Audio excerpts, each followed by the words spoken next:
Hi BookTube and happy Friday. It's been a while since I've done a Friday Reads video, and as it's a 3-day weekend for me and potentially a snowy one at that, it's like now's a good time to sit down and chat with you. I'm going to be talking about the books I plan on reading this weekend along with a mini book haul because speaking of the snow, we're supposed to get snow tonight into Saturday, and I don't know exactly how much we're going to be getting, but whatever we do get, it's going to stick around for a while because it's not going to get above freezing until mid-afternoon Wednesday, I think. So it's going to be here a while, and Portland is just, they don't have all the snowplows ready for it. I feel like all the previous years of living here, the roads aren't cleared right away. So I'm not just going to go out in that mess. And so I went out yesterday and did all my little errands, anything I need to get done. And I was like, why not go to a bookstore and get some books that I might want to read this weekend. So I'm going to share the books, the book haul first, and then talk about the books I plan on reading this weekend. Sorry for the bad lighting, but it's very dark outside with all those heavy, snowy looking clouds. But yeah, I'm really looking forward to the 3-day weekend. And I was very happy with what I found at the bookstore. I went to a library bookstore where everything was around $2 or $3, and I had a coupon, so good timing there with that. So I found the whole collection, number 1 through 6, of the Covered Wagon Women series. It's diaries and letters from the Western Trails, and each book is a different decade or year. So it goes from 1840, and the last one is going to 1854. So not that long of a time if you think about it, but it's going to cover a lot of information. I knew I had one of these books, and I checked my shelves when I got back home, and I have book 1. So even though I paid like $1.50 for this, even though it's a duplicate, I'm not gonna be mad about it because I got all 6 of them. And I do like reading diaries and letter collections and things like that. And then I got a magazine. This is Bella Grace, Life's a Beautiful Journey. When I was looking through things that were available there, and I've never heard of this magazine, and I've never I'm not a big magazine reader, but yeah, it looked interesting because it has lots of nature pictures. And it's not like your typical magazine with lots of ads. It's a papery material, and there's just lots of quotes and pictures with nature. And the back of it says, "We believe an ordinary life can be extraordinary. There is beauty in imperfection, and that magic can be found in the everyday." So I really like that kind of message, and I was like, this would be a good book to read this weekend, or good magazine to read and see what I think of it. This is the May 2023 edition, so not too old. So I'm going to put that on my TBR for this weekend. And then Rewilding the Urban Soul by Clara Dunn. And this is Searching for the Wild in the City. And when I read the back, she had decided, she got burnt out, and so she spent a year off-grid in the wilderness, and then now she decided to go back to the city. But she wants to find a way to basically take what she learned from being out in the wilderness into implicating it into her daily life, and to make the city life not so miserable, I guess, for her. But yeah, looking forward to this one. And let's see, I have Rachel Carson, The Sense of Wonder. And this is a big book, probably, like magazine size, if not a little bit bigger. But the writing and font isn't cover to cover kind of thing. But there's a ton of pictures in here, and I'll show that. I just pulled out a paper. I'll show it to you in a second of what I got. There's tons of photography of the different nature, and I really like Rachel Carson's writing. She's famous for advocating for keeping nature without all the pollution. But now I'm completely blanking on the book she wrote. Tell me her bibliography. Oh my goodness. It is Friday, so Silent Spring. I should know that because I've read that book. I own the book up on my top shelf in a Library of America edition. But yeah, it's Friday. I've had a long week. I can't remember Silent Spring. Forgive me. But yeah, looking forward to this one. I have her book on a trilogy about the sea, the ocean, and then I have another collection, a volume of Library of America edition. Silent Spring has a bunch of her essays, and it might have some of these in here, but I couldn't pass up a book full of her writing and photography.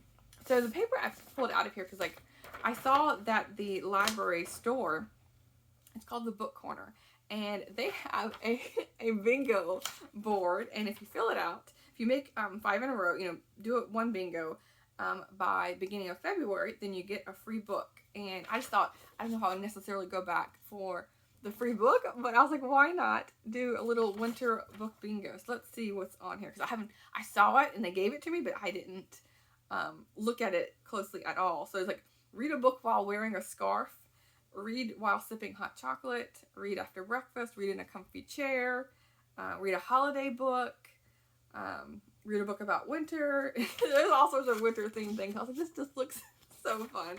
And I know like there's several like readathons and events on BookTube that has a bingo board. And I was like, oh, I don't really participate in them that much, but this looked too cute.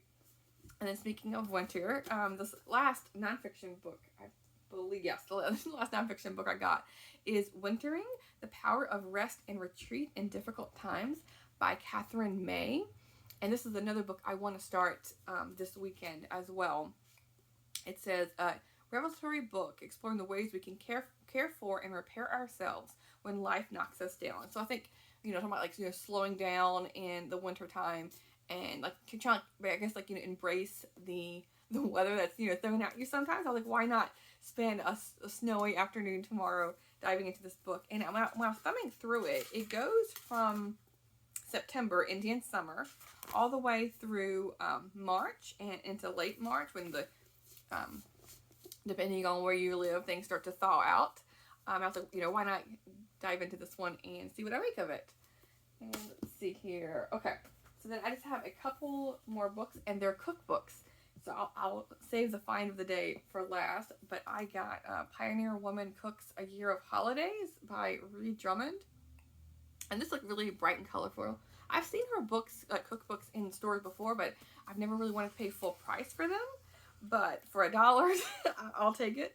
There's all sorts of things, and like she has, her cookbooks seem to have lots and lots of pictures, walking you through the process, like in writing, along with the picture diagrams.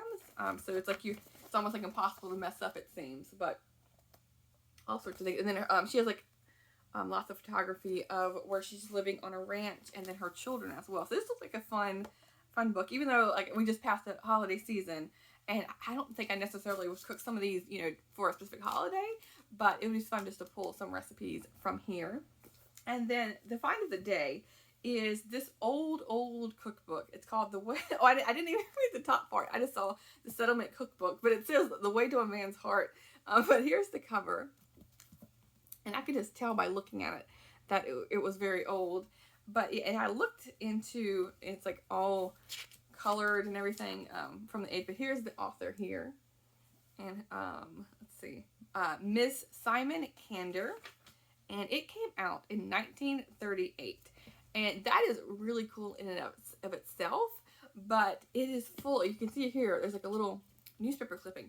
It is full of newspaper clippings, and with even more recipes. And what I wanted to do is look through all these newspaper clippings to see if I could figure out, and just see what the back of the little clippings would be. Like, if there's any news of the day from the 1930s. But this is little dinners for 4 or 6, and how to do a gala party. And just random things in here. Yeah, let's see what this next one is. Dish savoring of Mexico. And so, yeah, there's little things about something's going on in Pennsylvania, and there's something going on in the Senate. So, yeah, I just want to thumb through this. But speaking of, showing you these 2 cookbooks reminds me that one of the things I would like to do this year is go through, like, maybe like one cookbook a month or so, and like pick a breakfast, lunch, dinner, dessert from each cookbook and make it during the month, and like film that, and review the cookbook in a way. And so, because I really like baking and cooking and all of that, and I like sharing it with you, because like when I was doing the vlogs, that was one of my favorite things to do. But I need to find a way of like filming it. I think I mentioned it before. Like, find a way that make it a little bit easier for me. Maybe a second phone or camera or something to figure, so it all melds together correctly. But regardless, that's just an idea that's popping in my head a bit, that I would like to continue on, whether I'm vlogging that vlogging, doing a vlog or reading vlog, but including that or making it separate. I'm not sure yet. Okay, so yeah, that's all the books I purchased at the library bookstore. I didn't go too crazy. I only spent like $20, so it's not terrible. And okay, so going into the books I want to read this weekend, it is a 3-day weekend for me, and I want to just dive right into reading. I'm not going to be going anywhere whatsoever except walking the dog, and with it being so icy, potentially icy outside, I'm probably not going to do too many walks, or long walks, because I don't want to be slipping and sliding all over the place. But, so that being said, referencing that, these are the books I want to read. So I have Wintering, I just mentioned this book. I don't plan to finish this book, I just want to start it and make it, because each chapter is a month. So at least read the first chapter of that. And then I want to make my way through this magazine, Bella Grace. Let me know if any of you have heard of this magazine or have any thoughts on it, because there's poetry, there's things where it's asking you to like write your own thoughts, there's different songs, there's questionnaires and essays and poems and all sorts of stuff that sounds intriguing to me.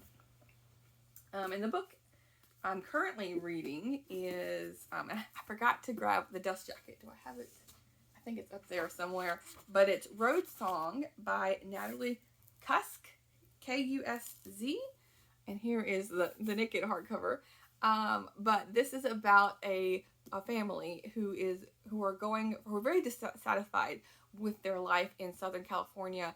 Her parents are immigrants from Poland, and they want to like kind of like go back to nature in a way. So they just uproot their family in LA and go all the way to north of Fairbanks, Alaska. And I just got to a part where it's kind of like a treacherous thing happened. You know, they're way out in the middle of nowhere, and they own, I think it was like 240 acres. So their nearest neighbor is quite far away. And so you can imagine like medical care is also very, very far away. And they're living with very, very little means, like bread and water for, it seems like months at a time. And so yeah, that's a little bit hard to read, but yeah, so I'm halfway through this one, and I'm reading it using my Christmas bookmark that I really like. It seems like someone like made this homemade and then like laminated it with like the Christmas ornament drawings. So it's like my favorite bookmark that I've found. And then Winter, Notes from Montana by Rick Bass. I had recently read a book by Rick Bass last week, and I got this book fairly over the Christmas vacation. And so with it being winter and like Rick Bass was already on my mind, I was like, this would be a good time to dive into this one. And then as far as ebooks, I do plan on reading one or two of those. I'm trying to go back to flipping back and forth between ebooks and physical books. So to break away completely from the winter theme, because I might want to start thinking about nice sunny weather, I'm going to be reading a book set in Louisiana, Lethal Bayou Beauty, A Misfortune Mystery by Jenna DeLeon. I read book 1 a month or so ago, and this is book 2, and it says, beauty is skin deep, death goes straight to the bone. And so this had a lot of humor along with the mystery on a woman who is like new to the town and, you know, learning, about the community and the weather and the bugs. So yeah, wanted to get to that one. And then the other book, let me pull it up, is a more winter themed book, and it's Sigurd F. Olsen, Reflections from the North Country. And I don't know why this is showing the cover, because like the cover of the actual book in my library isn't this, but this is a very dull cover. If I can go back to this is what it's supposed to look like. So a much prettier cover, but he's like a famous nature writer that covers a lot, like the northern Minnesota, like basically like the Canadian border, like the lake and water country up there. So yes, those are all the books I plan to read. Let's see if I can do a little pyramid, not pyramid, a tower of, I can't talk, my goodness, a pile of books. It's rambling all over the place. So yeah, these are some of the books I want to get to, and some ebooks as well. So yeah, I had lots of fun rambling through the library bookstore, picking out the books, because I had lots of time. Because like I was expecting yesterday when I went out that, tons of people would be out and about, because it was supposed to project this to start snowing today. It hasn't yet. So I thought, everyone in the world would be out, but no, I had the bookstore to myself, and so I had lots of time to browse, and same with all the other places I went to yesterday, so can't complain there. But yeah, let me know what your plans are this weekend. Hopefully, there's some other people having better weather than me. Although, again, I can't complain because I know like the Midwest and like the Rocky Mountain area is probably going to get hit hard, at least by the temperatures, if not the snow. So I can't complain if the next couple of days is only going to like, I think 20 or 25, which is not normal for here, for the high to be that. But it's only a couple of days, and I'll just manage my way through, and I'll cozy up with some books. Anyway, I'll talk to you soon. Thanks, BookTube.